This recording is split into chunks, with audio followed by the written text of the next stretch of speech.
So this is the last video that's specific to the trans rights issue or the self-ID debate, partly because I view this as a tiny minor facet of a much bigger crisis, and I want to concentrate on getting on record some stuff about redefinition of institutions over the next few weeks, especially as Brexit is looming, and I think that's the bigger crisis and that's the context. But I did want to address something because somebody messaged me today and they said that they were uncomfortable with me, the difficulty that I clearly have in referring to certain people as by their female names. Now, I wish to be clear, I have trans friends. I've always had trans friends for the best part of 20 years. I would never dream of hurting their feelings in such a way, and in fact a couple of them I actually perceive very much as female, which really pisses off some of the red friends, but I do, like, you know, and they have been living as women. They don't treat people this way.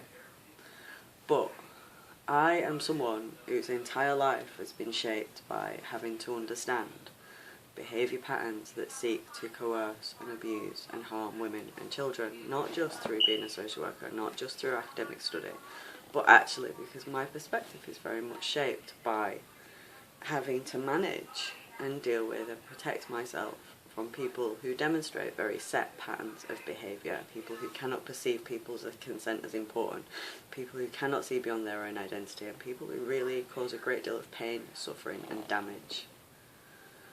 Now, Ros Cavini, Andrew Cavini, Jane Fay, I don't know what his name even is, Paris Lees, Sean Fay,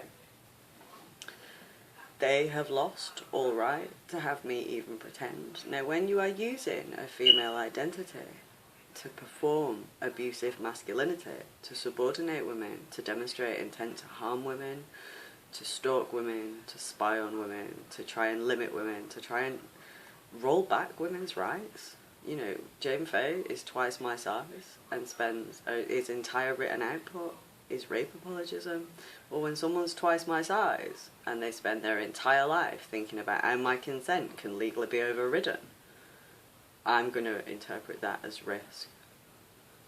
Ros Cavini is an abusive male who has difficulty with boundaries, with accepting women have a right to sexuality, and apparently believed that somehow is by identifying as female that women were no longer allowed boundaries from him. That is disordered thinking. It's disordered thinking in a male, which indicates risk to women, and wearing a dress doesn't hide it. Paris Lees is incredibly superficially attractive. Dresses really well. The performance of femininity is almost spot on till he opens his mouth. His fetishization of the sexual abuse of women, his history of, you know, his history is not good. And while the kind of history that he's got is not necessarily a problem in itself, when it's coupled with a current inability to perceive consent from women as anything but an injury to his identity, and after he's demonstrated that he would view a newborn baby being harmed as validation, there isn't a bone in my body is going to perceive that as female, because I know exactly what that is, and I know exactly the risk that that poses. Sean Fay is a very, very disturbed male narcissist, and the performance of femininity to express fairly extreme levels of misogyny, then that's blown it. Amy Challoner imagines connections to women which he believes entitles him to identify women on the basis of discussing inequality, and actively seeks, on an industrial scale, to stalk, abuse and drive women from the public sphere. Now, it says a great deal about the cultures around these people that they have had that validated as not only womanhood but feminism. But there is not a bone in my body could perceive that. Once you have demonstrated a desire to subordinate, harm, or do that to women, that's an open attempt. You have revealed the power dynamics that you believe exist in this situation,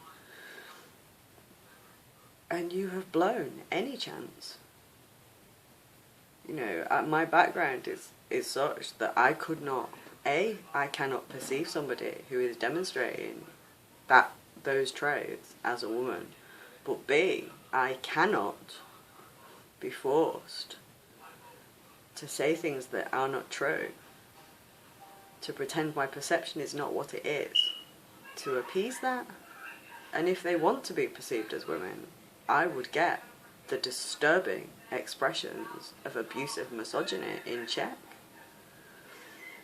There's nothing ever is going to make me perceive somebody who expresses what they express as either women or safe to be near women. I appreciate they're in a world where they have had that validated, and I appreciate that they somehow believe that feminism and identification as a female somehow made their rampant abusive misogyny normal. It's not normal. It's not normal for any adult, and it's quite remarkable that our political media are so fucked up that they've tried to present this as feminism. So, you know, I will always treat the trans people I know don't behave like that. But if you're so invested in people perceiving you as a woman, then you want to leave your male pattern abusive behaviour at the door, because women recognise that shit. Over my dead body am I going to pretend?